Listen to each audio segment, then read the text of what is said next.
اعوذ باللہ من الشیطان الرجیم، میں اللہ کی پناہ مانگتا ہوں مردود شیطان سے۔ بسم اللہ الرحمن الرحیم، شروع اللہ کے نام سے جو بڑا مہربان نہایت رحم والا ہے۔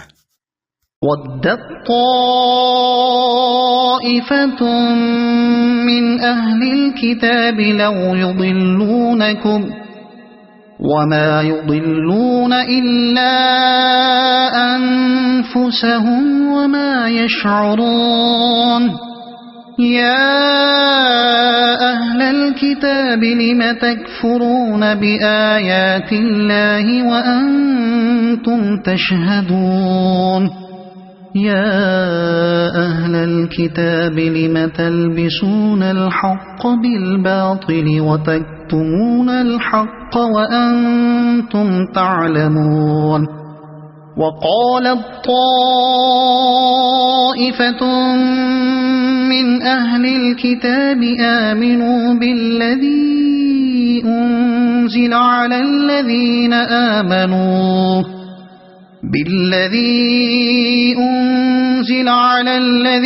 آمَنُوا وَجْهَ النَّهَارِ وَاكْفُرُوا آخِرَهُ لَعَلَّهُمْ يَرْجِعُونَ۔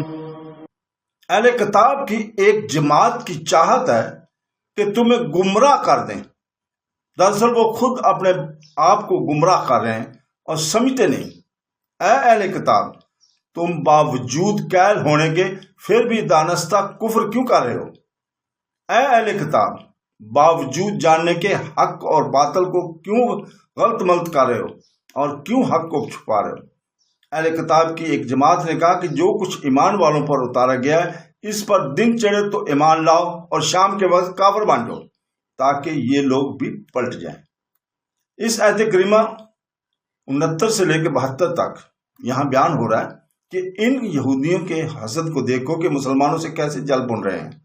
انہیں بہکانے کی کیا کیا پوشیدہ ترکیبیں کر رہے ہیں،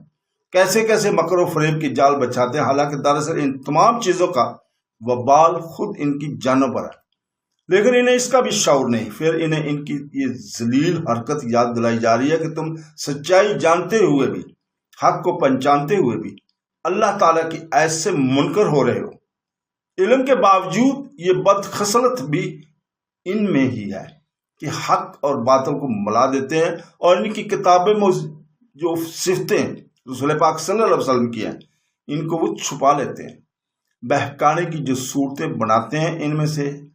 ایک یہ بھی ہے کہ آپس میں مشورے کرتے ہیں کہ صبح جا کر ایمان لے آؤ، مسلمانوں کے ساتھ نمازیں پڑھو اور شام کو پھر مرتد بن جاؤ،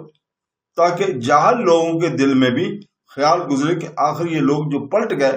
تو ظاہر ہے کہ انہوں نے اس دین میں کوئی خرابی یا برائی ہی دیکھی ہوگی۔ تو کیا عجب ہے کہ ان میں سے کوئی ہماری طرف لوٹ رہا ہے۔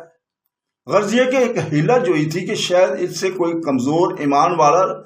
لوٹ جائے، اور سمجھ لے کر یہ جاننے بوجھنے والے لوگ جب اس دین میں آئے، نمازیں پڑھی، اس کے بعد اسے چھوڑ دیا تو ضرور یہاں کوئی خرابی اور نقصان دیکھا ہوگا۔ یہ لوگ کہتے تھے کہ بھروسہ اپنے والوں پر کرو، مسلمانوں پر نہ کرو، نہ اپنے بھید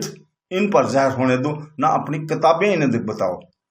جس سے ان پر ایمان لائیں اور اللہ تعالیٰ کے ہاں بھی ان کے لیے ہم پر حجت بن جائیں۔ صدق اللہ